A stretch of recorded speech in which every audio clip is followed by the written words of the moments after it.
Hare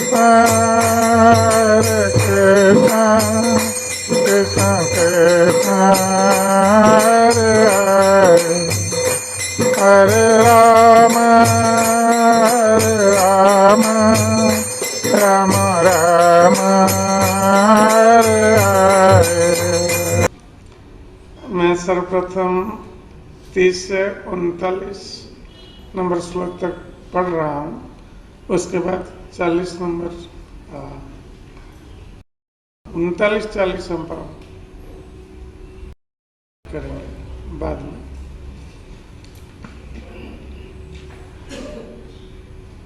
व्रतन्ते कार्तिके मासी त्रिरात्रं समुपोषित। आभूषणों, सुगंधित फूलों की मालाओं तथा पूजा की अन्य सामग्री से अलंकृत किया। ईश्वर भोजयित्वा द्विजानग्रे, चांदी के पत्थर से मढ़े थे। सारी गौएं वस्त्रों से खूब सजाई गई थी और उनके थन दूध से भरे थे। ये सुशील, तरुण तथा सुंदर थी और अपने अपने बछड़ों के साथ थी।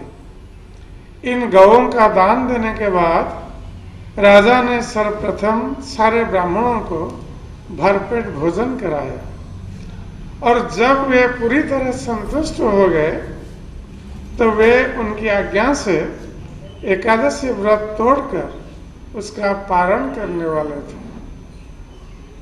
किंतु ठीक उसी समय महान एवं शक्तिशाली दुर्वासा मुनि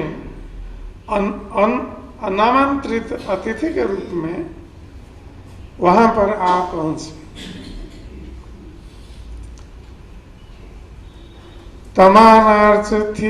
तमानार्चातिथिं भूप प्रत्युत्थानासनार्हणे याचे व्यवहाराय पादमूलम् उपागतः। दुर्वासा मुनि का स्वागत करने के लिए राजा अम्बरीश ने खड़े होकर उन्हें आसन तथा पूजा की सामग्री प्रदान की। तब उनके पांवों के पास बैठकर राजा ने मुनि से भोजन करने के लिए अनुनय किया। प्रतिनंद्य सतं यञ्च कर्तुम् आवश्यकं गतः निमज्ज बृहत् यायन् कालिंदी सलिले शुभे। दुर्वासा मुनि ने प्रसन्नता पूर्वक महाराज अम्बरीश की प्रार्थना स्वीकार कर ली, किंतु आवश्यक अनुष्ठान करने के लिए ये यमुना नदी में गए। वहां उन्होंने पवित्र यमुना नदी के जल में डुबकी लगाई और निराकार ब्रह्म का ध्यान किया। मुहूर्तार्धावशिष्ठायां द्वादशं पारणं प्रति चिन्तयामास धर्मोक्यं द्विजैस्तद्धर्म संकटे। तब तक व्रत तोड़ने के लिए द्वादशी का केवल आधा मुहूर्त शेष था। फलस्वरूप व्रत को तुरंत तोड़ा जाना अनिवार्य था। ऐसी विकट परिस्थिति में राजा ने विद्वान ब्राह्मणों से परामर्श किया। अब हमारे साथ उच्चारण करिए श्लोक नंबर 39 और 40 का।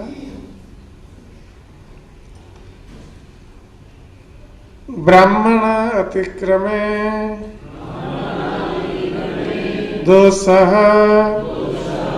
द्वादश्यं यत् अपारणे यत् कृत्वा साधु मे भूयात् यत् कृत्वा साधु मे भूयात्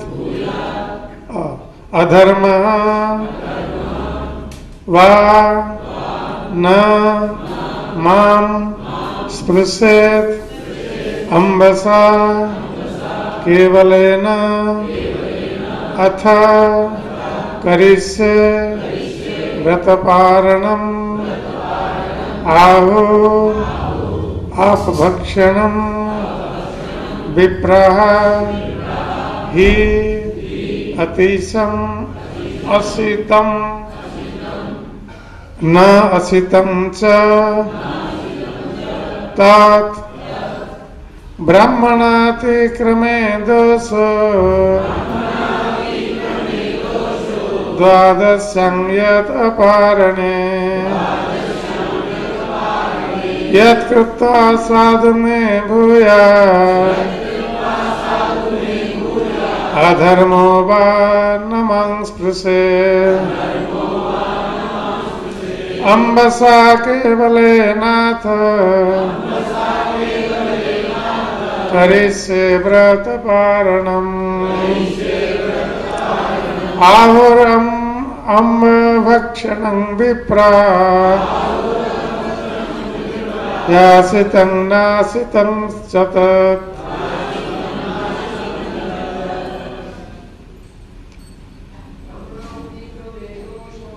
ब्रह्मणातिक्रमे दोषो द्वादशं यदपारणे यत्कृत्वा साधु मे भूयात् अधर्मो वा न मां स्मृतेत् अम्बसा केवलेनाथ करिष्ये व्रतपारणम् आहुरम् भक्षणं विप्रा हसितं नासितं च ब्राह्मणातिक्रमे दोषो द्वादशायतपारणे यत्कृत्वा साधु मे भूयात्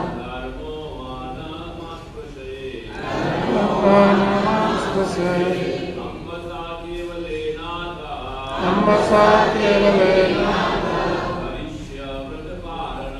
करिष्ये व्रतपारणम्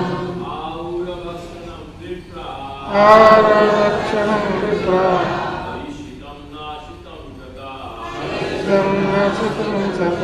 माताजी ब्राह्मणातिक्रमे दोषो द्वादशं यदपारणे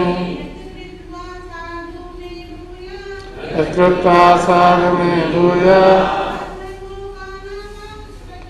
अधर्मो वा न मां स्पृशेत् अम्बसा केवलेनाथ करिष्ये व्रतपारणम् आहुरभक्षणं विप्रा हसितं नासितं च तत् ब्राह्मणातिक्रमे दोषो द्वादशं यदपारणे यत्कृत्वा साधु मे भूयात् अधर्मो वा न मां स्पृशेत् अम्बसा केवलेनाथ करिष्ये व्रतपारणम् आहुरभक्षणं विप्रा हसितं नासितं च ब्राह्मण अतिक्रम ब्राह्मणों के प्रति सत्कार के नियमों का उल्लंघन करने में दोष है द्वादश्याम द्वादशी के दिन यत क्योंकि अपारणे समय से व्रत न तोड़ने पर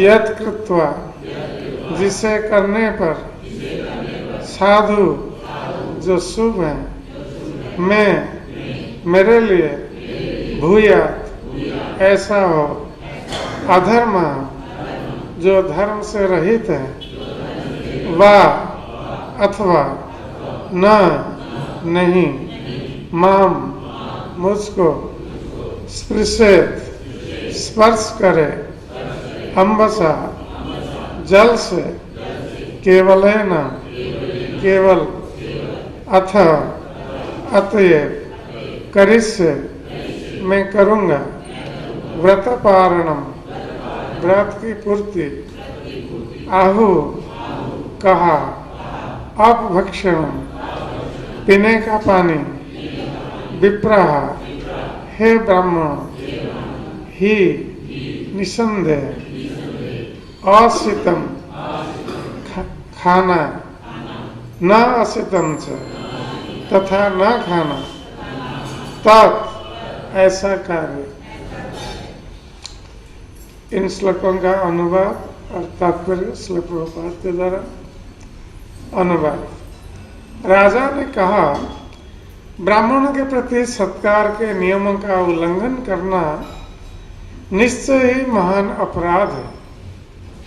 दूसरी ओर यदि कोई द्वादशी की तिथि में अपने व्रत को नहीं तोड़ता तो व्रत के पालन में दोष आता है।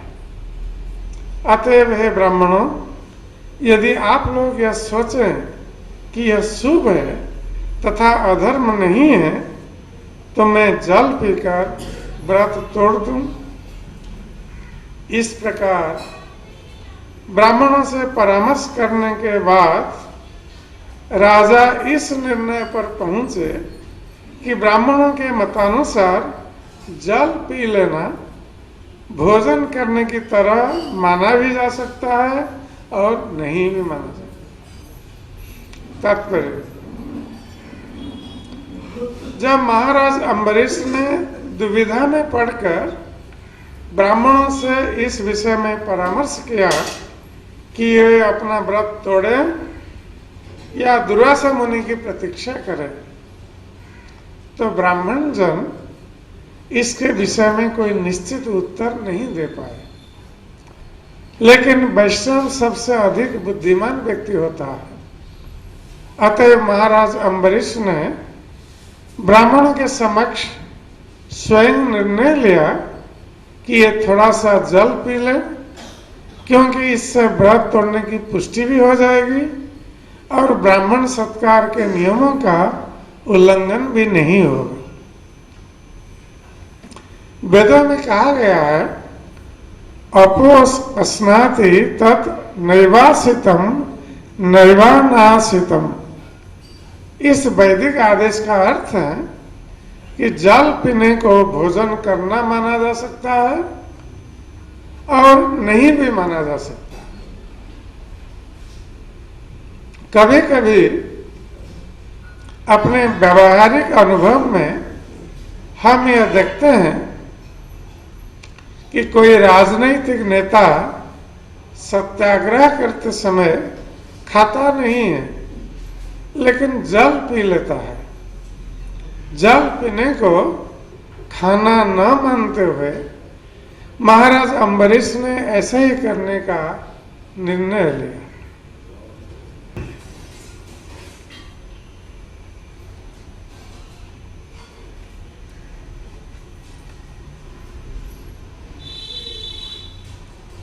तो श्रीमद् भागवत के इन श्लोकों में महाराज अम्बरीश के भगवत पूजन, व्रत और व्रत तोड़ने के लिए पारणा के समय जो धर्म संकट उपस्थित हुआ था उसके संबंध में वर्णन है। हम लोग जानते हैं कि किस प्रकार महाराज अम्बरीश भगवान के परम भक्त, परम वैष्णव थे। यद्यपि राज ऐश्वर्य उन्हें उपलब्ध था, किंतु इन ऐश्वर्यों के बीच रहकर भी वो उनसे निर्लिप्त थे। उनकी एकमात्र आसक्ति भगवान कृष्ण में थी। इसलिए समस्त राज ऐश्वर्य, सुख सुविधाएं उनको भोग की ओर आकृष्ट करने में समर्थ नहीं हुई थी। उनकी एकमात्र इच्छा भगवान कृष्ण की सेवा में अपने जीवन को उत्सर्ग करना था। तो ये बहुत एक विकट परिस्थिति है कि संसार में रहकर कभी कभी जो लोग गृहस्थ हैं, ये लोग इस प्रकार की परिस्थिति का सम्मुखीन होते हैं। कभी कभी भगवान की सेवा करने के लिए परिवार का कर्तव्य बाधा उत्पन्न कर देता है कि हम पहले परिवार में जो कर्तव्य अपना है उसको करें या भगवान की सेवा के लिए जाएं। कभी कभी गृहस्थ लोग कहते भी हैं कि हमारे पास समय नहीं होता है, हम परिवार में या परिवार के कर्तव्य पालन में इतना व्यस्त रहते हैं। तो महाराज अम्बरीश का आदर्श प्रस्तुत कर रहे हैं। जो लोग इस भौतिक जीवन में हैं, परिवार में हैं, उनके लिए बहुत बड़ा आदर्श प्रस्तुत कर रहे हैं। ये राजा होते हुए भी एक ऋषि के समान आचरण कर रहे हैं, जो कि बहुत कठिन है। राजा होते हुए, राजकार्य को संभालते हुए ऐश्वर्य के बीच रहना कर्तव्य होता है, और राजा होते हुए भी ऋषि के समान रहना ये निश्चित रूप से बहुत कठिन है। किंतु हमारे इतिहास में ऐसे बहुत सारे राजा हुए हैं जो राजर्षि ही थे, राजा होते हुए भी ऋषियों के समान आचरण करते थे। जैसे महाराज युधिष्ठिर, महाराज परीक्षित, पृथु महाराज, ये अम्बरीश महाराज, ये सब राजर्षि हुए। और राजाओं के लिए और गृहस्थों के लिए आदर्श स्थापित कर रहे हैं। तो महाराज अम्बरीश राज ऐश्वर्यों के बीच रहते हुए भी इनके प्रति आकृष्ट नहीं थे, सदा सर्वदा भगवान की सेवा में लगे रहते थे, और अकेले नहीं, अपने परिवार के साथ और अपने राज्य में सारे राज्यवासियों को भगवान की सेवा में भी लगा रहे थे। यही राजा का कर्तव्य होता है कि जो उसके अधीन जितनी प्रजाएं हैं उनको भगवान की सेवा में लगाना, ये राजा का परम कर्तव्य होता है। इसलिए महाराज अम्बरीश के राज्य में सारी प्रजा भगवान की भक्ति में संलग्न थी। जैसे महाराज अम्बरीश एकादशी का व्रत करते थे, तो राज्य में एकादशी के पहले वाले दिन ये घोषणा कर दी जाती थी कि कल एकादशी है, तो सभी को एकादशी व्रत का पालन करना। तो शास्त्रों में बताया गया है कि 8 वर्ष से 80 वर्ष तक हर बालक, युवक, वृद्ध, पुरुष, स्त्री सभी को एकादशी का व्रत करना चाहिए। और एकादशी में जो अन्न का भक्षण करते हैं, ये लोग पापी भक्षण करते हैं, क्योंकि एकादशी के दिन अन्न में सारे पाप निवास करते हैं। तो महाराज अम्बरीश ने एक विशेष व्रत का आचरण किया है अपनी पत्नी रानी के साथ। 1 वर्ष तक एकादशी का व्रत तो वो करते ही थे, और उसके साथ साथ द्वादशी व्रत का भी आचरण कर रहे थे। और उस समय का जो एकादशी व्रत था वो कठिन था, उसको पालन करना। आजकल हम एकादशी तो कुछ खा पी के कर लेते हैं, किंतु उस समय जो एकादशी व्रत करते थे, उस समय ये बहुत कठिन था। एकादशी व्रत के पहले वाले दिन अर्थात दशमी के दिन एक बार खाना है, रात में कुछ नहीं खाना है 10वीं के दिन, और एकादशी के दिन जल भी ग्रहण नहीं करना है। खाने का कोई प्रश्न नहीं है, जल भी ग्रहण नहीं करना है। और द्वादशी के दिन, हाँ, एकादशी के दिन जल ग्रहण नहीं करना है और रात भर जागृत रहना है, जागरण करना है, और रात भर भगवान का भजन कीर्तन में रहना, भगवान का स्मरण करना, नहीं सोना है और भगवान का स्मरण करना, कीर्तन करना है। और द्वादशी के दिन फिर एक बार खाना।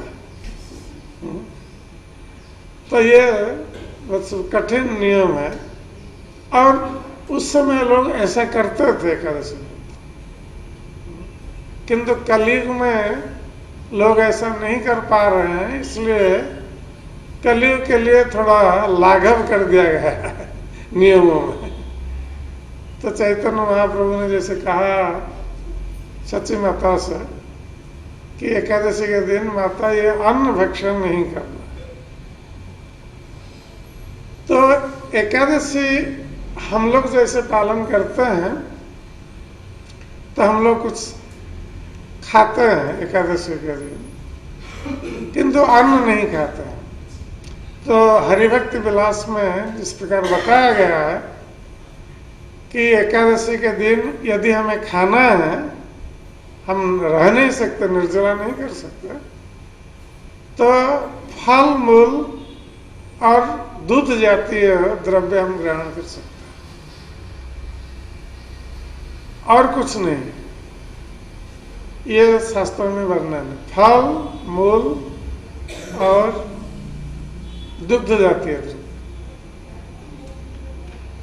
तो ये सब नियम है एकादशी व्रत पालन करने का।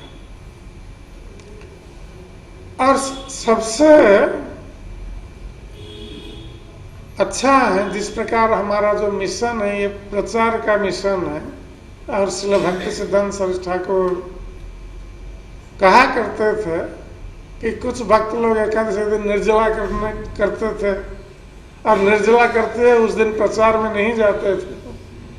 तो श्रील भक्ति सिद्धांत सरस्वती ठाकुर ने कहा कि नहीं, यदि निर्जला उपवास करना है तो निर्जला उपवास भी करो और प्रचार में भी जाओ। सेवा बंद नहीं करना है। ये कोई नहीं कहेगा कि आज मेरा निर्जला उपवास है, हम आज सेवा नहीं कर सकते, भगवान की सेवा नहीं कर सकते। तो निर्जला उपवास यदि करना है तो निर्जला उपवास भी करो और सेवा भी करो, प्रचार में जाओ।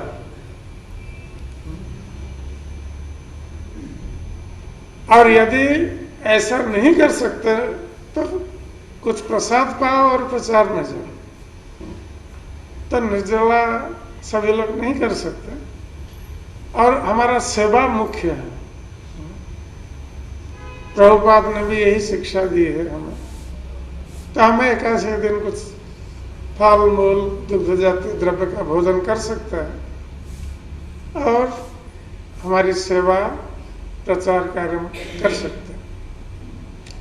तो अम्बरीश महाराज ये निर्जला एकादशी का व्रत करते थे, जल ग्रहण भी नहीं करते थे एकादशी के दिन, जिस प्रकार नियम पूर्वक पालन करते थे। तो ये जब उनका 1 साल पूरा हो गया, द्वादशी का व्रत भी इसके साथ वो पालन करते थे। द्वादशी व्रत का भी नियम बताया गया है हरिभक्ति विलास में। तो व्रतांत कार्तिके मासे त्रिरात्रं समुपेसित स्नात्वा कदाचित कालिंदा हरिं मधुवने अर्चयेत्। तो अम्बरीश महाराज जब उनका 1 वर्ष व्यतीत हो गया, व्रत पूरा हो गया, 1 वर्ष के लिए उन्होंने रखा था ये दोनों व्रत एक साथ करने के लिए, एकादशी और द्वादशी व्रत। तो उसके पश्चात ये 3 रात तक उपवास रखकर और यमुना में स्नान करने के उपरांत भगवान हरि की अर्चना की। और कहां पर अर्चना की? मधुबन। तो अम्बरीश महाराज वस्तुतः मथुरा के राजा थे, मथुरा में ही निवास करते थे। और मथुरा का दूसरा नाम मधुबन है, मथुरा के पास ही है मधुबन। और हम लोग जानते हैं कि किस प्रकार ध्रुव महाराज भी उसी मधुबन में तपस्या करके 6 महीने में भगवान को प्राप्त हुए थे। तो ये भगवान का जो धाम है, भगवान वहां नित्य निवास करते हैं, नित्य सन्निहित हरि। जहां भगवान हरि नित्य निवास करते हैं, मथुरा भगवान यत्र नित्य सन्निहित हरि। तो ये मथुरा मधुबन जहां भगवान नित्य निवास करते हैं, इसलिए वहां पर जो कोई भी भक्ति का आचरण करता है, भक्ति सेवा करता है भगवान का, तो उन सेवाओं का या व्रत उपवास रखता है, भगवान का नाम कीर्तन करता है, तो ये सारे व्रत उपवास नाम कीर्तन जो भी भगवान की सेवा, उसका हजारों गुण व्यक्ति फल को प्राप्त होता है। जो अन्य स्थान में करने पर जो फल प्राप्त होता है, मथुरा में या वृंदावन में करने पर हजारों गुना अधिक फल प्राप्त होता है। इसलिए हमारे गोस्वामियों ने मथुरा वास को बहुत महत्व प्रदान किया कि मथुरा में जहां भगवान नित्य निवास करते हैं। तो इसका अर्थ ये नहीं है कि सभी लोग जाकर मथुरा वृंदावन में ही वास कर रहे हैं। श्री प्रभुपाद ने कहा है कि जहां जहां हमारे मंदिर है, इस्कॉन के मंदिर हैं, जहां राधा कृष्ण का मंदिर है, तो वो स्थान भी वृंदावन है। हमारा जो मंदिर है ये भौतिक जगत का नहीं। यद्यपि लगता है कि हमारा मंदिर दिल्ली में है या किसी स्थान पर है, किंतु ये भौतिक जगत से अलग है, ये आध्यात्मिक जगत है। आप बाहर से आते हैं मंदिर में तो यहाँ मनोभाव परिवर्तित हो जाता है। बाहर में लोग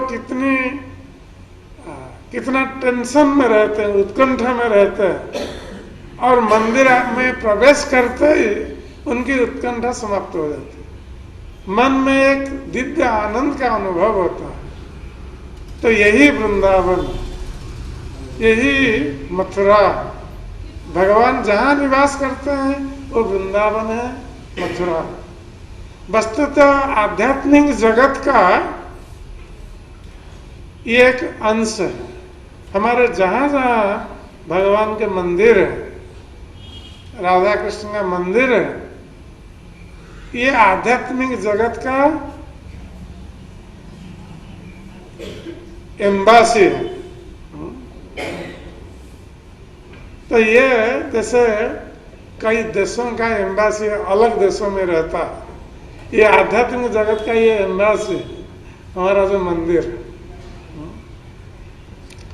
तो यहीं से वीसा प्राप्त होगा गोलक वृंदावन जाने के लिए। जब मंदिर में आएंगे, भगवान का दर्शन करेंगे, भगवान की सेवा करेंगे और भक्ति किस प्रकार हम करेंगे इसकी शिक्षा भी करेंगे, तो हमें वीसा प्राप्त होगा गोलक वृंदावन के लिए। तो ये तो अम्बरीश महाराज मथुरा में निवास करते थे और मधुबन में ही ये व्रत कर रहे थे। तो यमुना में स्नान करने के उपरांत उन्होंने क्या किया? उन्होंने भगवान हरि की पूजा की, भगवान कृष्ण की पूजा की। और विधि पूर्वक जिस प्रकार भगवान की मूर्ति का अभिषेक किया जाता है, जैसे मंदिर में हम देखते हैं कैसे भगवान की मूर्ति का अभिषेक होता है जन्माष्टमी के दिन या दूसरे दिन। अभिषेक के बाद भगवान को वस्त्र पहनाया जाता है, तरह तरह के अलंकार से भगवान को सज्जित किया जाता है, क्योंकि भगवान विष्णु अलंकार प्रिय है। भगवान विष्णु को अलंकार बहुत प्रिय होता है।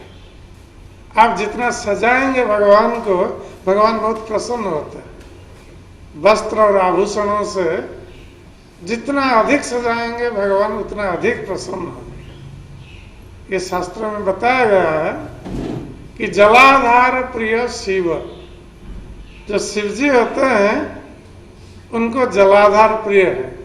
शिवलिंग में जाकर जल डालेंगे तो शिवजी बहुत शीघ्र प्रसन्न हो जाता है जल डालने पर। नमस्कार प्रिय भानु, और प्रातः काल में सूर्य उदित होते हैं तो सूर्य का दर्शन करने मात्र से हमें सूर्य को प्रणाम करना चाहिए, क्योंकि सूर्य नमस्कार प्रिय है। उनको केवल प्रणाम करने पर सूर्य नारायण प्रसन्न हो जाते हैं। अलंकार प्रिय विष्णु, और भगवान विष्णु ये अलंकार प्रिय, आभूषण प्रिय। तो भगवान प्रसन्न होते हैं उनका जब अच्छी तरह हम श्रृंगार करते हैं वस्त्र आभूषणों से। तो हमारे पुजारी लोग बहुत सुंदर सजाते हैं भगवान को, और जो कोई भी भगवान का दर्शन करता है वो भी प्रसन्न हो जाता है। और ब्राह्मण भोजन प्रिय और जो ब्राह्मण होते हैं ये भोजन प्रिय होते हैं। ब्राह्मण को और कुछ नहीं चाहिए। ब्राह्मण अगर रुष्ट हो गए उनको खाना खिला दीजिए, वो संतुष्ट हो जाएंगे। उसी प्रकार वैष्णव भी भोजन प्रिय। तो ब्राह्मण और वैष्णव, क्योंकि भगवान विष्णु इन्हीं के मुख से ही खाते हैं। ब्राह्मण वैष्णव के मुख से ही भगवान भोजन करते हैं, इसलिए ब्राह्मण और वैष्णव भोजन प्रिय है। आप ब्राह्मण और वैष्णवों को बढ़िया भोजन बना करके देंगे, वो संतुष्ट हो जाएंगे, तो भगवान विष्णु भी आप पर संतुष्ट हो जाएंगे। इसलिए हमारे वैदिक समाज में जितने भी व्रत अनुष्ठान और उत्सव होता है, हर व्रत अनुष्ठान उत्सव में ब्राह्मण वैष्णव भोजन की व्यवस्था रहती है। कि वो व्रत अनुष्ठान उत्सव तभी सफल होता है जब ब्राह्मण और वैष्णव को भोजन दिया जाता है, और भोजन के साथ दक्षिणा भी देना चाहिए। भगवान कृष्ण ने गीता में कहा है कि किसी को भोजन देते हैं, ब्राह्मण को दक्षिणा नहीं देते, तो फिर वो असफल हो जाता है।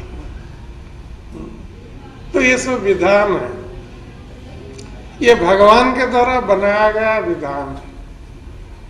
तो अम्बरीश महाराज ने ऐसा ही किया। भगवान की मूर्ति को स्नान कराया, अभिषेक कराया पंचामृत में, वस्त्र और आभूषणों से उनका श्रृंगार किया, उनकी अर्चना की। और इस प्रकार जब भगवान की अर्चना हो गई और भगवान को भोग लगाया, उसके पश्चात जो अतिथिगण आए थे उनके घर पर और ब्राह्मणगण उपस्थित थे, उन्होंने सभी का सत्कार किया। ये गृहस्थ का बहुत बड़ा कर्तव्य होता है, अतिथि सत्कार। ये पंच महायज्ञ में एक है, अतिथि सत्कार। हर गृहस्थ को ये करने के लिए शास्त्रों में निर्देश है। क्योंकि गृहस्थ जीवन में बहुत सारे छोटे मोटे पाप कर्म करते रहते हैं। उससे बचने के लिए पंच महायज्ञ की व्यवस्था है, और उस पंच महायज्ञ में अतिथि सत्कार की व्यवस्था है कि घर में आए हुए अतिथियों का सत्कार करना, उनको आदर पूर्वक उनका स्वागत करना, बैठाना, उनको जल और कुछ खाद्य द्रव्य प्रदान करना, ये बहुत आवश्यक है। तो आजकल कलयुग में लोग ऐसा नहीं करते हैं, किंतु प्राचीन काल में ये व्यवस्था थी।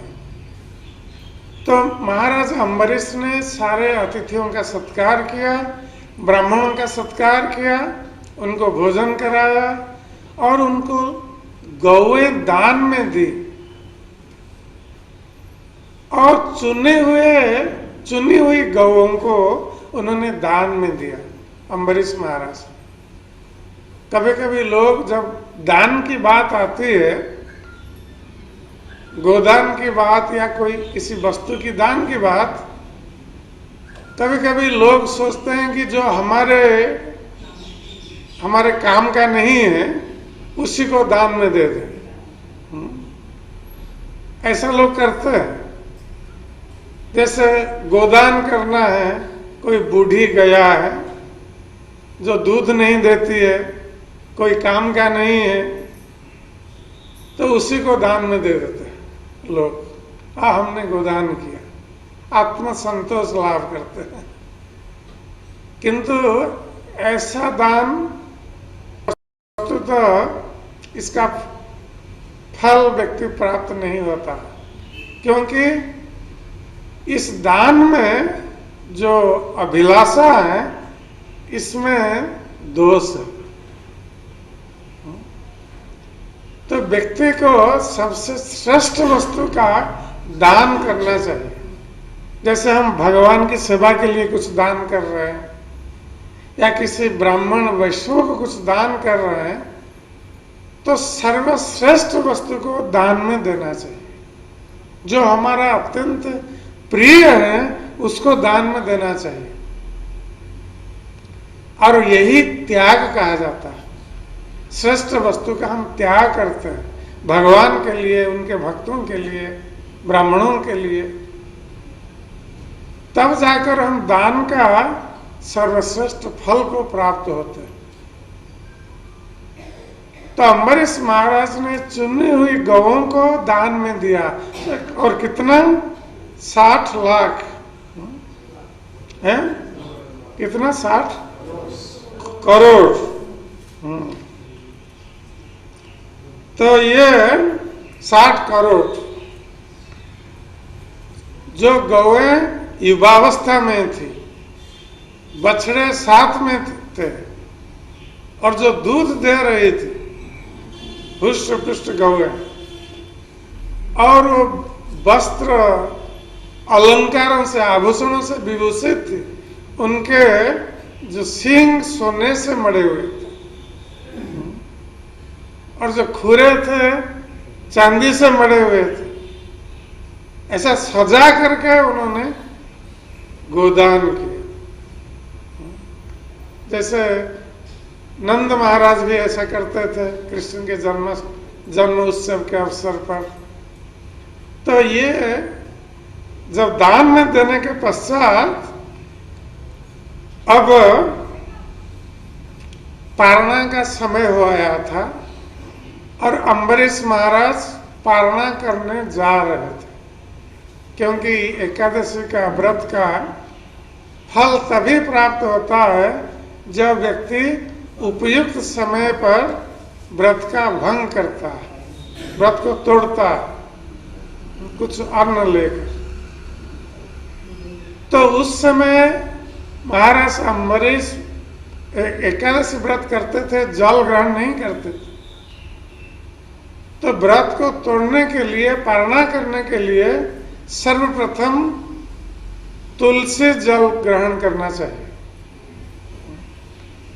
जो जल भगवान को अर्पित है, तुलसी हम देते हैं भगवान को, जब अर्पित करते हैं तुलसी डालते हैं, तुलसी जल भगवान को अर्पित करके उसको पहले हम ग्रहण कर सकते हैं। उसके बाद फिर अन्न जो भगवान को भोग लगाया हुआ है उसको हम ग्रहण करते हैं। तो अम्बरीश महाराज अब पारणा करने जा रहे थे, क्योंकि पारणा का थोड़ा समय बच गया था। तो उसी समय दुर्वासा मुनि आकर वहां पहुंच गए। उनको कोई निमंत्रण नहीं था। महाराज अम्बरीश ने दुर्वासा मुनि को निमंत्रित नहीं किया था। ये शास्त्रों में बताया गया कि जो लोग बिना निमंत्रण के आ जाते हैं, अनाहुत प्रविशन्ति अपृष्ट बहुभाषते, कोई व्यक्ति को बुलाया नहीं गया वो आ जाता है अपने आप, किसी सभा में या किसके घर में, अपृष्ट बहुभाषते, और किसको पूछा नहीं जा रहा है और वो बोलने लगता है। ऐसे बहुत सारे लोग होते हैं। उनको नराधम बताया गया है शास्त्रों में। तो ये जो भी हो, कभी कभी इसी लोगों को ही अतिथि कहा जाता है जो बिना बुलाए आते हैं। ऐसे साधारण नियम है कि कोई बुलाने पर हम जाएं, किंतु जो अतिथि बिना बुलाए आ जाते हैं उस समय हमारा कर्तव्य होता है उनका सत्कार करना। ये नहीं कि हमने तो आपको नहीं बुलाया था, आप क्यों आए, ऐसा नहीं पूछना है अतिथियों को। उससे अतिथि सत्कार में दोष आ जाता है। तो जो भी हो, जब दुर्वासा मुनि पहुंच गए उसी समय, तो अम्बरीश महाराज का कर्तव्य था उनका सत्कार करना। तो उन्होंने उनको आदर पूर्वक उनका स्वागत किया, बैठने के लिए आसन प्रदान किया और उनके चरणों के निकट जाकर अम्बरीश महाराज बैठ गए। तो अम्बरीश महाराज जो सम्राट थे उस समय, तो कितनी विनम्रता व्यक्त की। यही जो महान भक्त होते हैं, सम्राट होते हुए भी उनमें कितनी विनम्रता थी कि दुर्वासा मुनि आए हुए हैं, महाराज अम्बरीश अपना राज सिंहासन त्याग करके उनके चरणों के निकट जाकर बैठे, दुर्वासा मुनि के चरणों के निकट।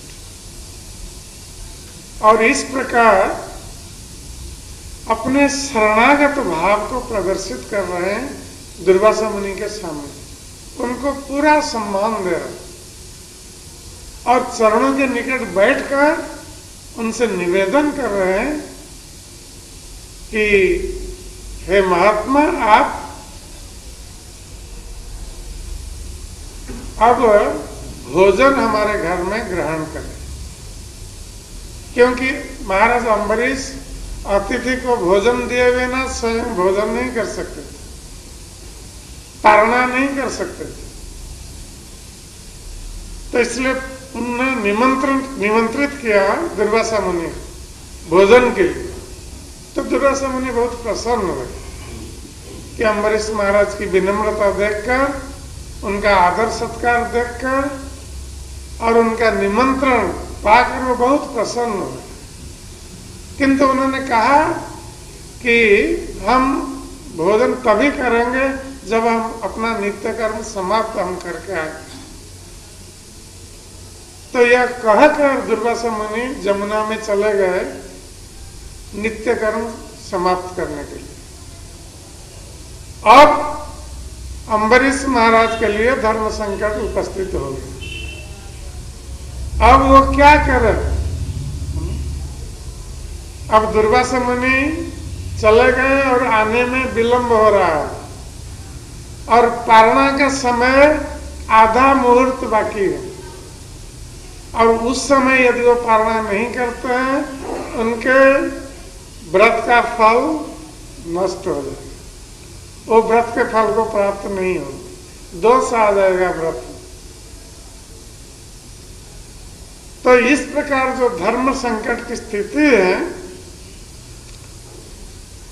दुर्वासा मुनि को भोजन दिए बिना वो पारणा नहीं कर सकते, और यदि पारणा करते हैं तो अतिथि सत्कार में दोष आ जाएगा।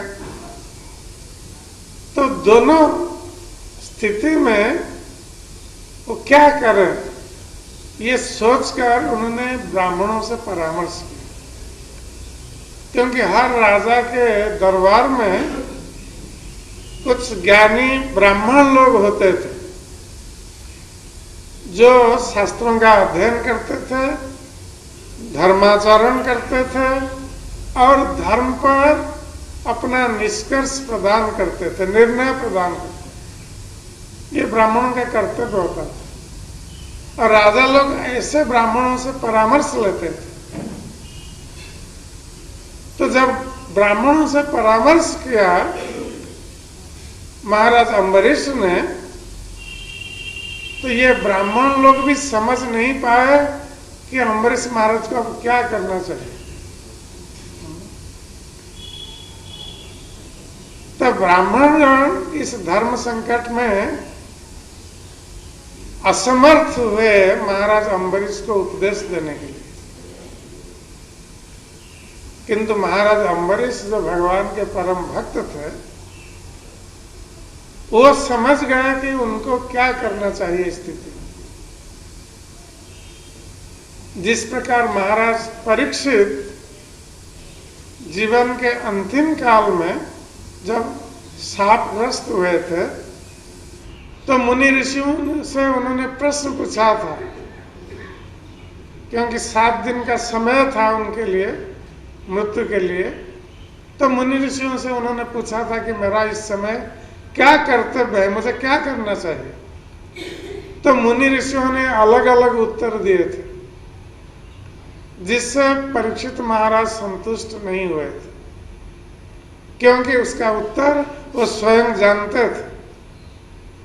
जो भगवान के परम भक्त होते हैं वो जानते हैं कि उनको क्या करना चाहिए, उनका कर्तव्य क्या है, क्योंकि भगवान के चरणों में जो समर्पित हैं, जो भगवान को हृदय में धारण करते हैं, तो भगवान स्वयं ऐसे भक्तों को बुद्धि देते हैं। ददामि बुद्धि योगं तं येन मां उपयान्ति। भगवान स्वयं कहते हैं, मैं ऐसे भक्तों को बुद्धि देता हूं, तेषां सतत युक्तानां भजतं प्रीतिपूर्वकं। तो ऐसे भक्तों को मैं बुद्धि देता हूं। इसलिए महाराज परीक्षित को पता था उनको क्या करना चाहिए। वो तो जगत के कल्याण के लिए ऐसा प्रश्न कर रहे थे, और अंत में वही प्रश्न जब सुखदेव गोस्वामी से पूछा, तो सुखदेव गोस्वामी ने ठीक ही उत्तर दिया। महाराज परीक्षित संतुष्ट हो गए उनके उत्तर से। तो उसी प्रकार अम्बरीश महाराज, उनको पता है उनको क्या करना चाहिए, क्योंकि वो भगवान के परम भक्त हैं। और अम्बरीश महाराज की भक्ति से संतुष्ट होकर भगवान ने अपना सुदर्शन चक्र को दे दिया था अम्बरीश महाराज। तो राजा, देश का राजा भगवान की भक्ति में, पूजा पाठ में लगा रहेगा तो राज्य पर शत्रु का आक्रमण हो सकता है, तो राज्य की रक्षा कैसे होगी। राजा पूजा पाठ में लगा है तो उसके राज्य की रक्षा कौन करेगा। तो भगवान ने सुदर्शन चक्र को भेज दिया अम्बरीश महाराज के राज्य की रक्षा के लिए और अम्बरीश महाराज की रक्षा के लिए। तो भगवान स्वयं सुरक्षा दे रहे थे अम्बरीश महाराज। तो ऐसे अम्बरीश महाराज जब देखा कि ब्राह्मण लोग निरुत्तर हैं, कुछ नहीं बोल पा रहे हैं, तो उन्होंने ही ये सुझाव दिया ब्राह्मणों को कहा कि आप लोग यदि मुझे अनुमति दें तो मैं जल तुलसी से एकादशी का पारणा कर सकता हूं, जिससे शास्त्रों में बताया गया है कि जल पीने से वो खाना भी हुआ और खाना नहीं भी हुआ।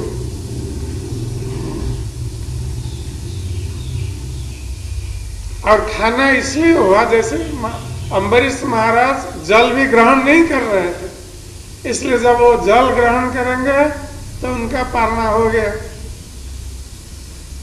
और जल को खाना नहीं कहा जाता है, तो इसलिए अतिथि सत्कार में भी दोष नहीं आएगा।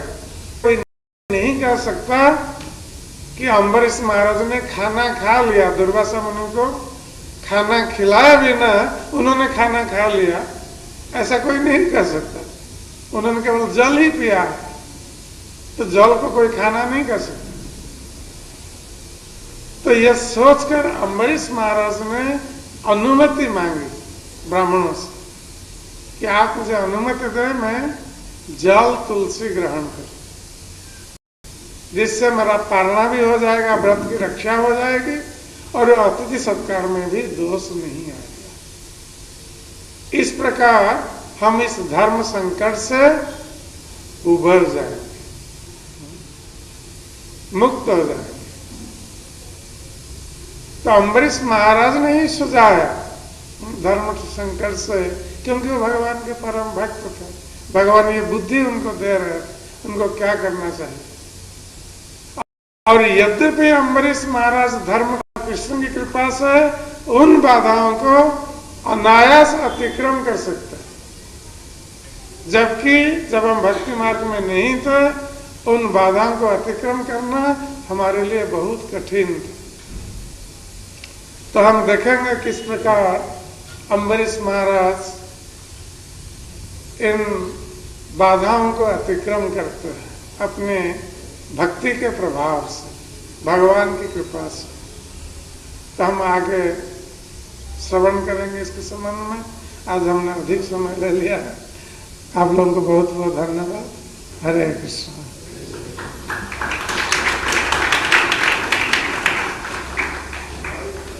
हाँ, अच्छा। जैसे आपने बताया कि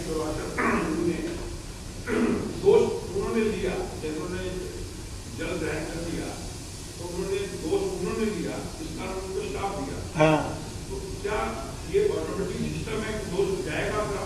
अतिथि से पहले ग्रहण कर ले, मान के उन्होंने ग्रहण कर लिया तो उन्होंने दोष लिया, कोई दोष है या वो दोष ना ले कोई दोष नहीं होता?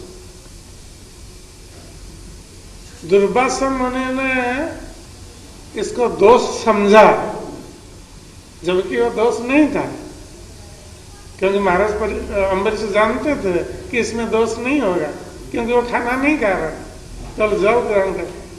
किंतु दुर्वासा मुनि ने सोचा कि ये दोष हो गया, इन्होंने खा लिया, मुझे दिए बिना वो पहले ग्रहण कर लिया। ये उनका दोष है, दुर्वासा मुनि का दोष है, अम्बरीश महाराज का दोष नहीं है। और दुर्वासा मुनि तो ऐसे ही प्रसिद्ध है संसार में, किसके लिए? क्रोध के लिए। वो अचानक क्रोधित हो जाता है तुरंत, और इस क्रोध के कारण उनको अपमानित होना पड़ा। वो अम्बरीश महाराज को नष्ट करना चाह रहे थे, किंतु नष्ट नहीं कर पाए।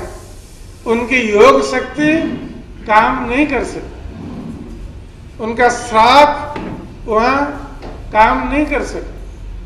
तो भक्तों में ये शक्ति होती है, जो भगवान के भक्त होते हैं वो दूसरों के श्राप को भी काट सकते हैं, उनमें ये शक्ति होती है। परीक्षित महाराज उस ब्राह्मण के लड़के का जो श्राप था उसको काट सकते थे, किंतु उन्होंने ऐसा नहीं किया, उन्होंने ग्रहण कर लिया उसको। तो अम्बरीश महाराज भी कर सकते थे, अम्बरीश महाराज ने कुछ नहीं किया, वो तो भगवान कर रहे थे उनके लिए। महाराज बस में ऐसा होता है महाराज, जैसे किसी ने आना है अतिथि तो बिना टाइम बिना डेट के आता है। हाँ, एक होता है कॉन्फ़िगरेशन में क्या होता है कि मैं 11 बजे आना, 12 बजे आना, 10 बजे आना, 10 दिन में तो इसको तकलीफ भी होती है। मान लो 12 बजे रजिस्ट्रेशन और 2 बजे तक है, 3 बजे तक नहीं है, घर में कुछ दुख तकलीफ है, तो क्या ऐसी स्थिति में कोई ग्रहण करना चाहे तो क्या कर सकता है, वो दोष हो जाए? यदि अतिथि घर पर पहुंचा है, नहीं पहुंचा है और 12 बजे 2 बजे 3 बजे 4, किंतु आप जानते हैं आने वाला है ना, क्या पूर्व सूचना प्राप्त।